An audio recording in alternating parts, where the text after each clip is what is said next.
So let's start. Whoever's here is here. And we'll go further. And this is the chapter that if you get past this one... We get past this one. Yeah. I heard when Rabbi Kesselman was here, the father of all the Kesselmans here, so he said, his introduction to Tanya says, there's somebody just passed out, fell on the floor. How do you pick him up? How do you get him to move again? Well, you can take his leg and move his leg, take his arm, move his arm, take his head, move his head, try to get his mouth open. Or you can say to him, whatever his name is, say his name is Herschel. Hershey, get off the floor. And when you call his name, he said, what? Somebody calling me. And he gets up because you called his name. So that's what Tanya does. Tanya calls you by your name. Tells you who you are. Once you know who you are, your prediction was incorrect. Yes, you were wrong. There's one. Tova says there's no way you're going to come because you're always punctual right on time. If you didn't come on time, it means you're not coming. That's it. So why are you You not? came.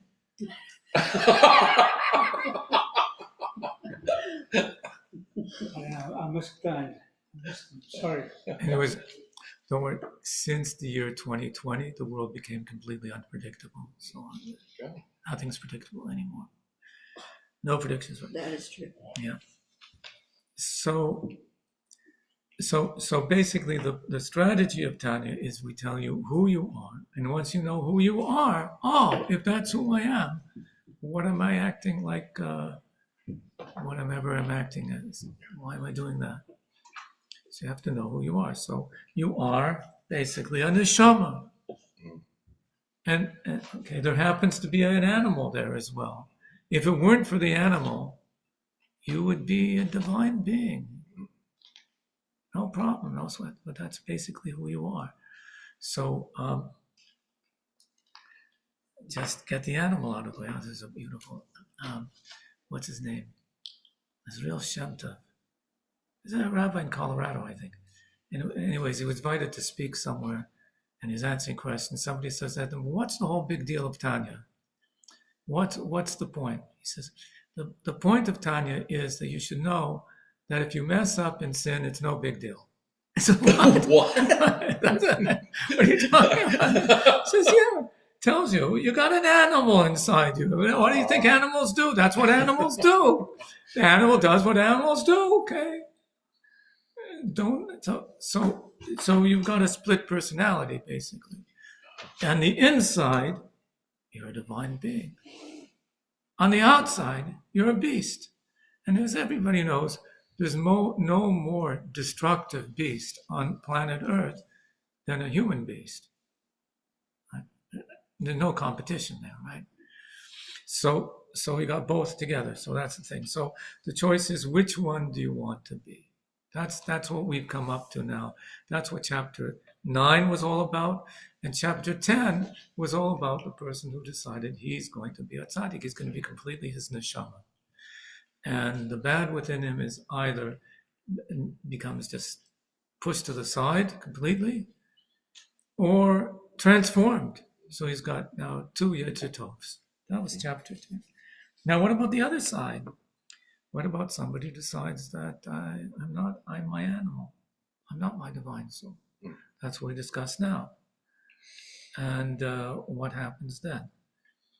Okay, but what you know at this point is that as soon as the divine soul is in control, in charge of things, the beast doesn't have a chance. Does not have a chance. And that's what a healthy Jew looks like, is the divine soul is in charge. And so there's no possibility, the divine soul is in charge, there's no possibility that he would do something that God doesn't want. So it's no longer a matter now of, I got to make sure I do this and I don't do this and I have to make sure I do this. No, I just have to know I'm a divine soul. Divine soul doesn't do that. That's all. And that's a healthy person. So it's like, you go to the doctor and you say, I got this pain over here. It hurts when I do this. The doctor says, so don't do this. No. If there's a pain there for some reason, the doctor knows there's something wrong. We don't know what it is, but there's something wrong. Yes, the pain is wrong. No, the doctor says. If there's a pain there, there's something wrong that's making that pain. Okay. So in other words, if you're perfectly healthy, that would not be happening. And they're going to say the same thing now, basically, about any avera, anytime a person either does something not supposed to do or doesn't do something he's supposed to do, according to the Torah, it's a symptom of something deeper. Something's out of place that allows that to happen. So, okay, that's the introduction to chapter 11. Okay, so we just learned about the tzaddik v'tovlo, right? And the tzaddik v'rolo. So we have a tzaddik who the bad belongs to him, tzaddik who the good belongs to him. So then, as all things in this world parallel one another, the rasha, whose good belongs to him, is the mirror image of the tzaddik whose bad belongs to him. Right? There's an incomplete tzaddik, there's an incomplete rasha. What's the difference? The tzaddik, the Yetzer Hara is completely batel, right? It's negligible, insignificant within him, has no effect. And the rasha, the good within him, is not having its effect. What happens when the good within him is subdued to the bad within him? And what's basically his identity, and that it's running him, is the beast. So in other words, the good within his divine soul, which is in his brain and the right ventricle chamber of his heart, is subdued and overwhelmed by the bad of klippa that is in the left ventricle. Okay, this status as well splits into, just like with a tzaddik, but Ralo had myriads of different levels. Right? So I have myriads of different levels according to multiple factors. How insignificant is the good? How weak is it? How subdued is it to the bad? He says, chas v'shalom, because chas v'shalom, good should be subdued. So how much is it? Okay, so there's those for whom the degree of insignificance of bittul and submission is very slight. It's only a little bit submission. Sometimes it gives in. That's all. But that sometimes means, is of significance. So, and even then, it's not sustained continuously at a regular, frequent intervals. It's just that this is the infrequent rasha. It's just that on rare occasions, the bad dominates over the good and conquers the small city that is the body. Which means once in a while he loses the battle. And once in a while he's now under control of the beast. That's a symptom that the divine soul is not winning over here. If once in a while he'll give in, he'll say yes when he's supposed to say no, there's something wrong, something very fundamental wrong. Even though it happens only once in a while. And even then it doesn't conquer the entire body. It conquers only one component of the body, rendering this particular domain obedient to it as its vehicle, so that the animal soul can invest within it one of its three layers of clothing, like thought, speech, action, whatever it is, one thing. That could be just some physical action to do light sins, not serious sins, heaven forbid. Or it could be with just speech, uttering something that borders on harmful gossip or mockery or something similar. They have something called avak lashon hara, the dust of lashon hara. Right? So lashon hara means, oh, did you hear what so-and-so did? He did this and so. Avak lashon hara means, I don't want to talk about so-and-so. or anything like that, hinting towards, So that's also, how could you possibly, a divine soul doesn't say something that could harm another Jew. Can't happen. So, but it just slips up once in a while. The fact that it slipped up shows the divine soul is not dominant. Or it could be just a thought, such as thoughts of sins, which are in some ways more harmful than the sin itself. He's thinking about, it would be nice to do this sin. Okay, he didn't do it, he just thought. Right? That could be more harmful than the sin itself, because it's within your mind, so it's more deeper embedded within you. That it's, even he doesn't think about actually doing the sin, but something as simple as imagining the union of a male and a female. By doing so, he transgresses the warning of her Torah. Guard yourself from anything bad, as the Rabbi explained. Don't think about it during the day, so you won't come to Tumah night. So you think about these things, and that leads you to something else, and leads you to something else. And the next thing you know, you're talking to somebody else's wife. Who knows? Or it could be that it's a good time for learning Torah, but instead he wastes it by thinking empty thoughts.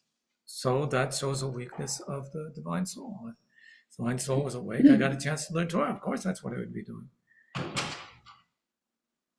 Scrolling on his phone, no, that's very important to be scrolling on the phone all the time. So that doesn't count, because you have to scroll on your phone. We're all addicts today. As we learn in Pirkei Avos, someone who stays up at night, which is a special time for learning Torah, and turns his heart to empty things, he takes responsibility for his very life. So nighttime is a special time for learning Torah. And this guy's sitting up and watching Netflix. I don't know. So it's maybe excusable in the day to be watching Netflix because you need a break. I don't know. But at nighttime, that's a time for learning Torah. How could you be watching Netflix? So you can't. So all of those show a weakness of the divine soul. With any of these or anything similar, he is called a Rasha at that instant. That's like kaboom, right? That's came down like a heavy hammer. Because you don't want to be a Rasha. But yeah, at that instant. That's because the bad in his soul is dominated and invested itself in his body, causing it to sin, right? So at that point, what's in control of his body? The bad. At that point, not the good. But then afterward, the good within his divine soul dominates within him. He regrets what he did and asks God to forgive and pardon him, which God does if he returns to God with a proper teshuvah, as prescribed by our sages in the three categories of atonement. The Rabbi Yishmael taught explained elsewhere, goes into all the things for this, you need this. So God, basically, as soon as a person says, I regret, I'm not going to do it again, God forgives the person. Then he has to get atonement to clean it up, to clean up the mess. And that depends on what it is that he did. If he was just wasting time, he just has to say, I'm not going to waste time again. But if he did something that hurt somebody else, he has to fix that up. Did something that hurt it, did something not good that hurt, he ate food that was not kosher. He needs a tikkun. He needs something. Sometimes you have to wait for Yom Kippur for that to be cleaned up. In different ways, the things get cleaned up. So, with any of these or anything similar, he's called a Rasha at that instant. And afterwards, he did teshuvah, okay? But at that instant, he's a Rasha. That's because the bad in his soul is dominated and invested itself in his body, causing it to sin, to render it tameh at that time. Like this person is under the control of the Sitra Achra. But then afterward, the good within his divine soul dominates within him. He regrets what he did and asks God to forgive him and pardon him. Okay, so now it comes back again. So that's the type of Rasha who once in a while, a higher level, once in a while, he messes up. If we didn't know the categories of Tanya, what would we call a person who once in a while messes up? I think most people call him a tzaddik. Once in a while, he messes up. The rest of the time, once in a while, he should have been learning Torah and he wasn't. The rest of the time, he was learning Torah, whatever he should be learning. Oh, well, we know that from learning Tanya. But most people, would say once in a while, everybody, that's what most people would say. We're saying that that's a higher level of Russia at that point. Then you have the frequent Russia, okay, but that's the infrequent Russia. Once in a while, what other people call it, he messes up once in a while, but we're saying that that's a symptom of something deeper. It wasn't just a slip up. He wouldn't be able to do that. It says that when it comes to food, that a tzaddik is protected. Somebody who's very careful about always keeping kosher and eating the right thing is protected. Somebody's not, you're going for mincha. Somebody who's not so careful, so something could go wrong, and accidents happen, we can't always be sure.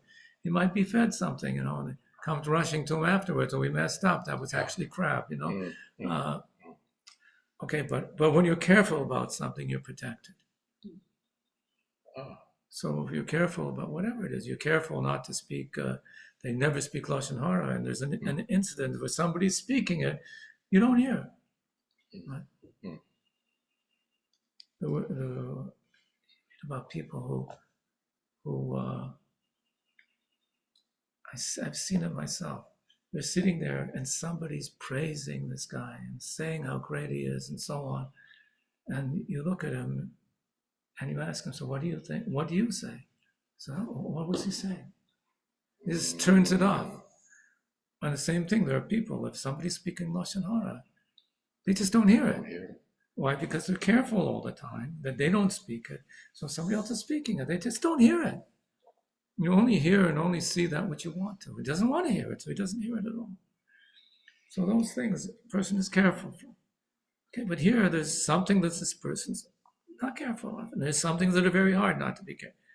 Very hard, like never missing a chance to learn. It doesn't mean not miss. It's an opportune time to be learning. And his head is there, he's capable, but he says, instead, I'm going to do this. Sometimes you just can't. Your mind is just, you can't. You need to take a break. The worst thing to do at that point is start scrolling. It doesn't help your brain at all.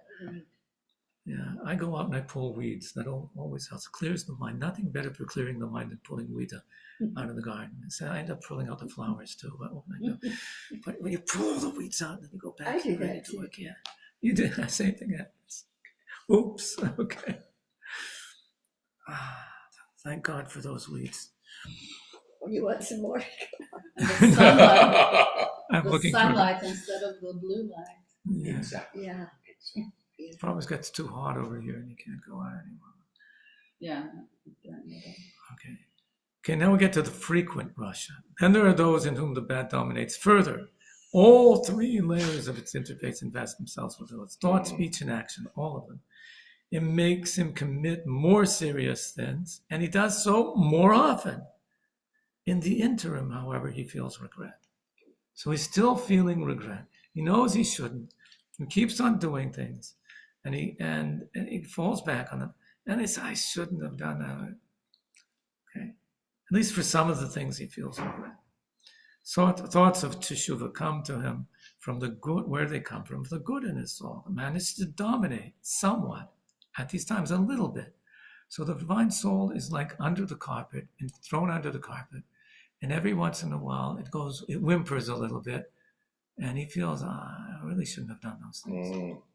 I really regret it. And he doesn't tell anybody that he regrets it. And everybody thinks he just keeps on doing all this. Nobody regrets it. Inside he regrets it. He said he regrets it. At some point. Like the Rambam says that somebody who does like all the worst sins, that he has no share in the world to come. But in the last moment of his life, he says, but I really regret those things. He gets back his share in the world to come. Even if he doesn't say it out loud, he doesn't do anything to repair things. He might even go on with his bad behavior. But the fact that there's a little bit of regret inside means there's still some hope for that divine soul. There's still a spark of good inside him. So he might have to go through a lot of cleansing, but he still has a share in the world to come because of that spark inside. So, and you never know, right? You can't tell.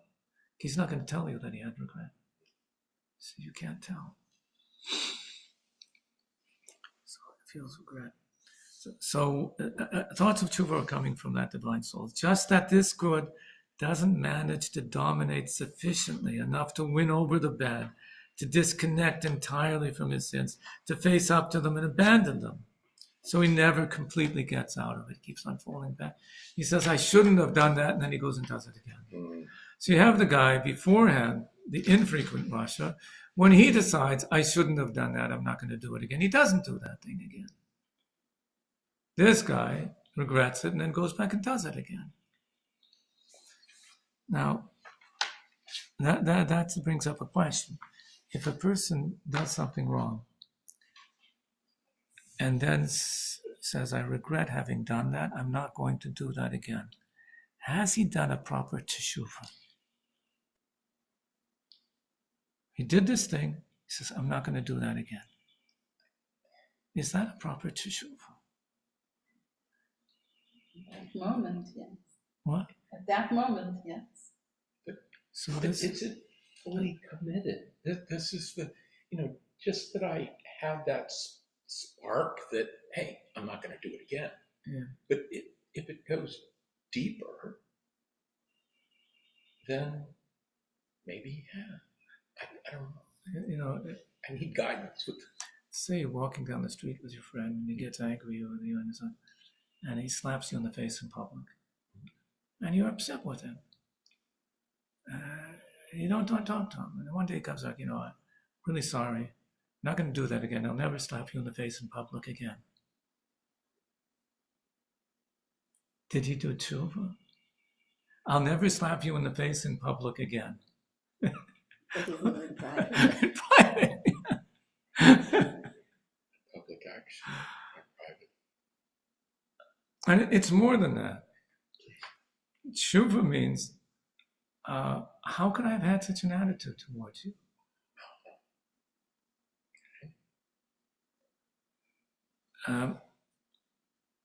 It says in the Tehillim, number 105,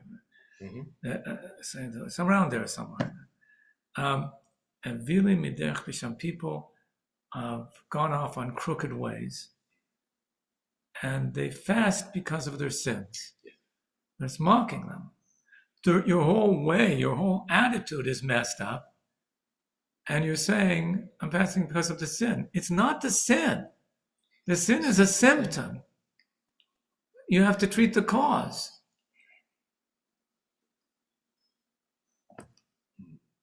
So like your friend, he slapped you in the face in public. How can you have such an attitude towards somebody? You don't do that, but why don't you do that? It's not the behavior that you don't do, it's that attitude that you have.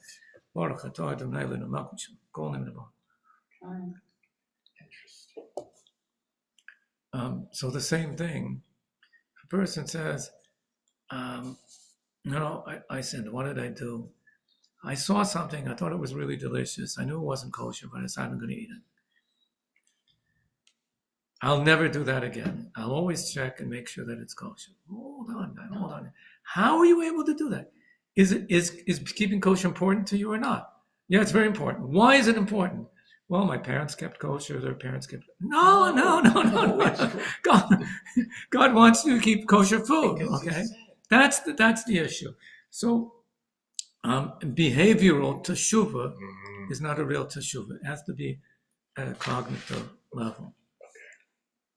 And any sort of behavior that needs to be fixed, we have to reach down into the roots of it in order to fix it. And if you just, these people who make their list before Yom Kippur, this, not this, I did this wrong, I'm not going to do that. That's not the idea.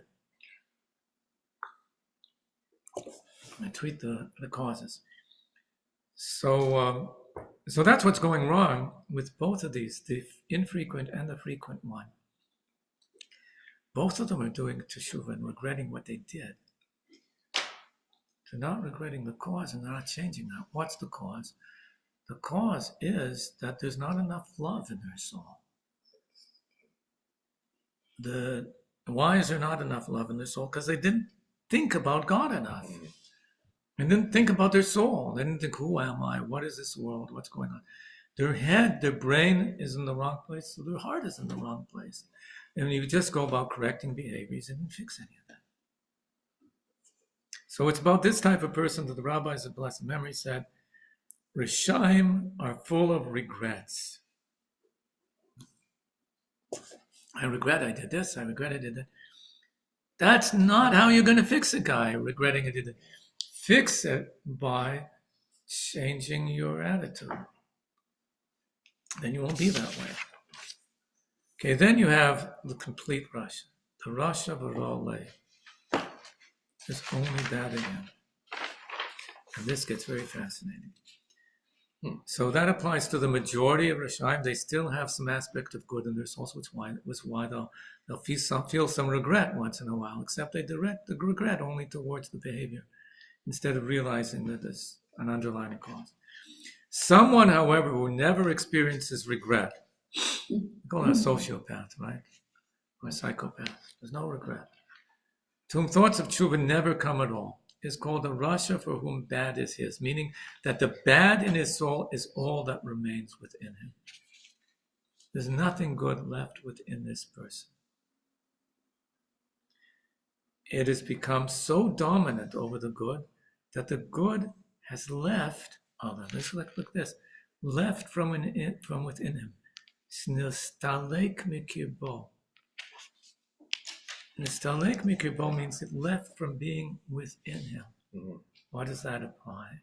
It stands about him in a transcendent sort of way, from beyond. The makif, it's surrounding him from above. So you see here that there's an asymmetry between the tzaddik b'tovlo and the rasha v'rola. The tzaddik b'tovlo, there is no bad in him. The tzaddik destroyed the bad and then he converted that drive into good. Right? So, but the bad is gone, eliminated. The rasha can never get rid of the good. He can only chase it out of him. But he can't get rid of it. And it always remains there, about him in some way. Like we say that there are certain people who have no share in the world to come, talking about Tichiyat HaMeitim, resurrection of the dead. They won't come back in the resurrection of the dead. The Ramban asks a question. He says, a divine soul can't be destroyed. How could this be? So he answers, the body doesn't come back, but the soul is forever. And the soul will have to go through whatever it has to go through to be cleansed, and then it will be able to come back. And maybe go into another body and have that body.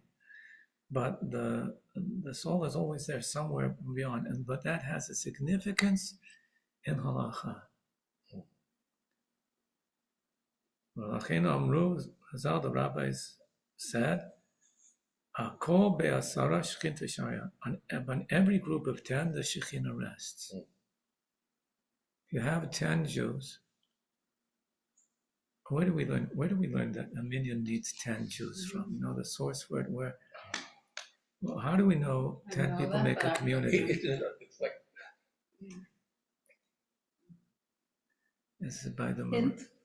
The hint is the grapes. Who carried grapes those days? Who carried yes, grapes? Yeah. The Meraglim, right? Yeah. And God says, Ad matai le'eda hara'a hazo. How long do I have to put up with this wicked community? Who's the wicked community? The Meraglim. How many of them were wicked? 10 of them. So that's how we know. Now these 10 Meraglim, they started off as tzaddikim, and they did such a thing to say God can't do this and rebel against Moshe and Aaron. Mm-hmm. They lost their chelik. They became completely rishaim, which is why we have to learn it from them. Others, a very puzzling question. Why do you have to learn from 10 wicked people? Why can't you learn from 10 good people? Because if you learned it from 10 good people, you think only 10 good people make a million. From this, we learn even you got the 10 most wicked Jews there are. Still, the Shekhinah is there. So did we actually finish a whole chapter? Yeah, I wanted to get through this chapter very fast. I'll tell you why, because I don't want you thinking about wicked people all the time. Good. So I want, especially, I don't like it because it's saying not nice things about me. So I don't like the chapter to say not nice things about me. So, Thank you. but this is an amazing point. It's an amazing point that the Shekhinah is there. So, so the rabbis say, why was it King David went to war and he won, but he lost men in battle. Achav, the wicked king, fought battles and everybody came back fine. So why? Because amongst King David's men, there were people who were like informing, and there was some problems between the people, right? Achav's guys were all together as one. They work together as one. So as soon as there's even 10 wicked people together, the Shekhinah is there because they're working together as one. So now there was a verse in Yeshaya, it says, God says that Hanach lehem Ephraim. He says, I can't. I'm not going to punish Ephraim. I can't punish Ephraim. I can't punish the tribes of the north, which we call generally Ephraim. Why? They're worshiping idols, but they're all doing it together. They're united in their sins. So what can you do? Remember, we had in one place where we lived, there was an attic, and there's like the way to get into the attic, you push up this board. And they told me that up there, there's the fibers that are very dangerous. So people couldn't go up there. I had to have a mask on to go up. So I told them the kids wanted to go up there. I said, no, there's no way, not allowed to go up there. No. We should have hammered it shut or something. But, okay, no, you can't go up there. So of course they wanted to go up there even more. But one day I come home and this kid sees me at the door. He's here, and they're too fast, right? There's the kid at the door. There's a table. There's a chair on the table. There's a kid on the chair and holding the chair. Another kid up there on the chair and pushing the other kid up to go in.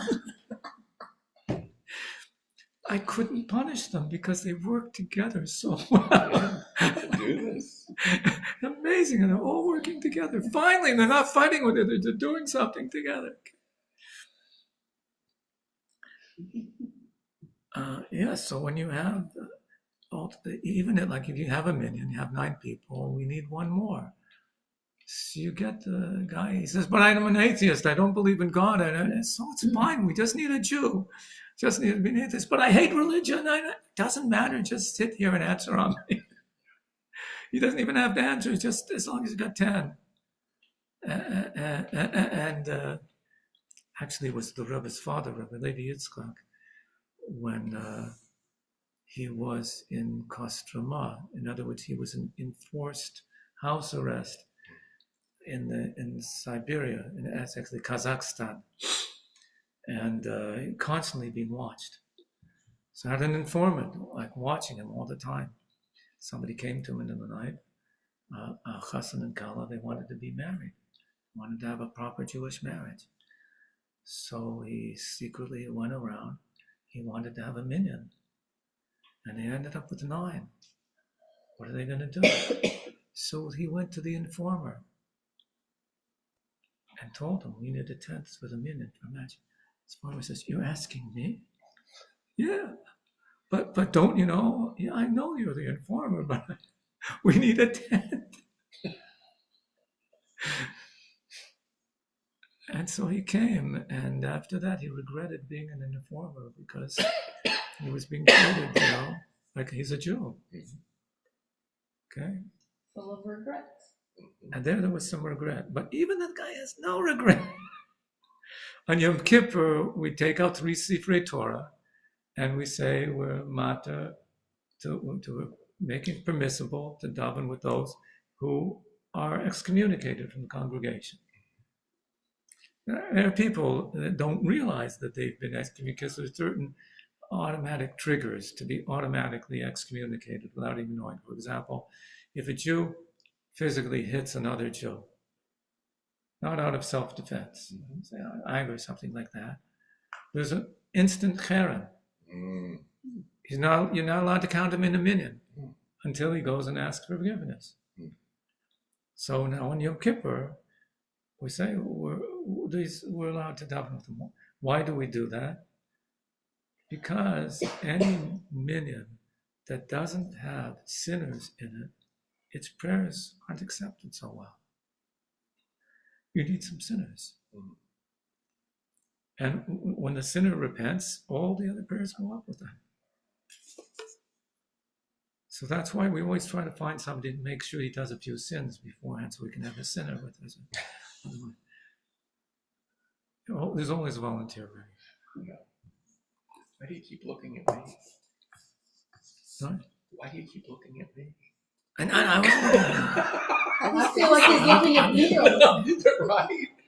I'm telling you, this is what this thing makes you I was feel going to like say, all the you come time. and get me sometime.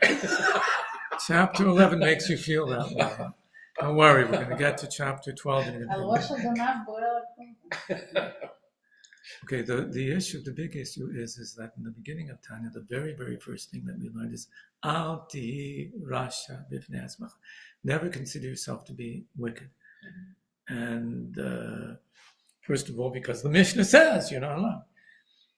And secondly, because if you consider yourself to be wicked, you'll get depressed. God forbid. The worst thing, even worse than being wicked, is to become depressed, right? So it's one thing you're wicked, you're a sinner, but you'll be a miserable sinner. Even worse. At least be a happy sinner. Okay? I always tell my wife, before I met you, I was a miserable sinner. Now I'm no longer miserable. Okay, so, and not only, he says that even if a person says, I'm not going to get depressed. Okay, so then you're treating the whole thing like a joke. So you're not allowed to consider yourself wicked. When our person reads this and hears that if I mess up once in a while, it shows my divine soul is under the rug, and how can I not consider myself a Rasha? Once in a while I mess up. And I know I'm going to mess up again because I tried regretting and it keeps on happening again. So what are you supposed to do? You're going to consider yourself to be a Rasha? Not allowed. Well, but I am. So what am I supposed to do? So there are several answers to this question, and I'm not sure which one is the central answer, primary answer. But first of all, a Jew has to know that who are each of us really? We really are the divine soul. That's first of all. That's the essence of the Jew. And this that you're being right now, that's just something that you're just being. I remember I met in New York, a guy came to an event or whatever. It's a baseball cap and his shorts, and maybe he had tattoos on him and everything. And I start talking, and I realize this guy has some background. And he pulls out his pictures of when he was a bar mitzvah boy and a good boy in yeshiva, and then you see nice bar mitzvah, nice yeshiva. And he says, I start talking about it. He says, when I show these pictures to my girlfriend, who was not Jewish, she says to me, oh, that's what you used to be?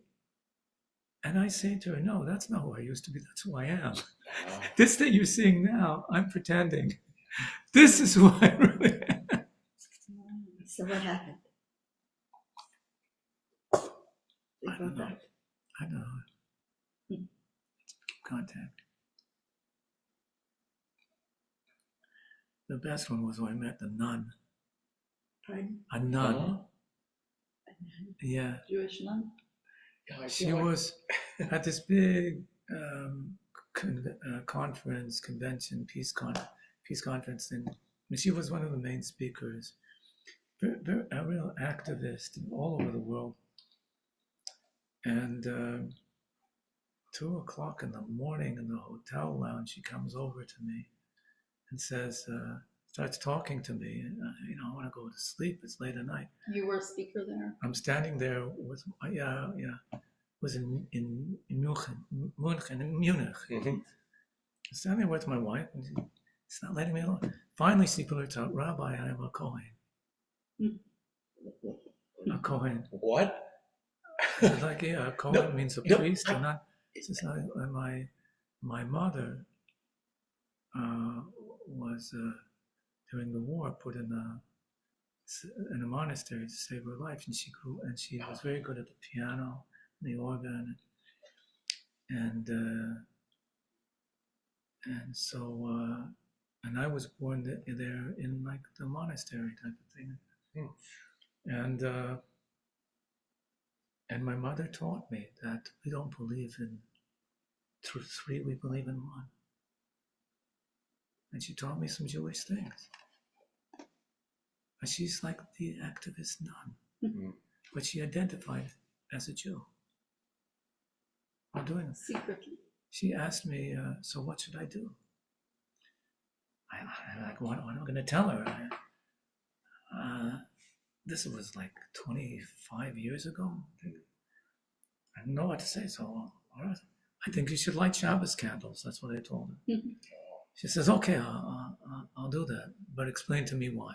Like I'm Sektor Nasav and Ishma, I'm going to do it. Explain to me why. So I told her, because it's not just you lighting the candles. Jewish women all over the world.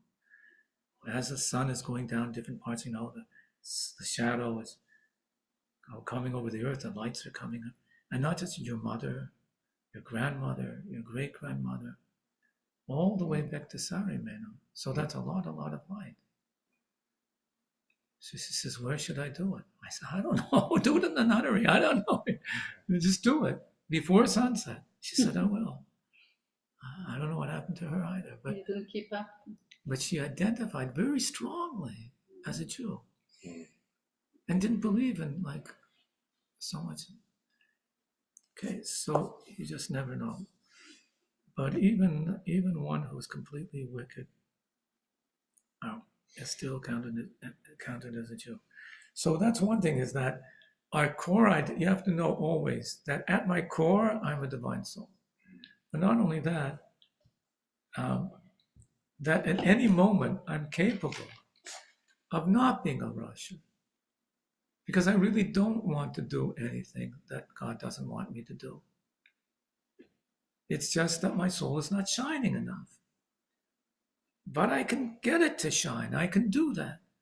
And that's, I don't have to be a tzaddik that's gotten rid of any Yetzer Hara completely. No, I can still have a Yetzer Hara, but I can win against it every time, which is what we're going to get to in the next chapter.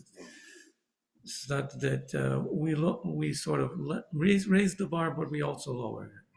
We're going to say the bar is, you don't have to win the war, but you have to always be fighting the battle. That's where we're going to get to. That's the most important thing.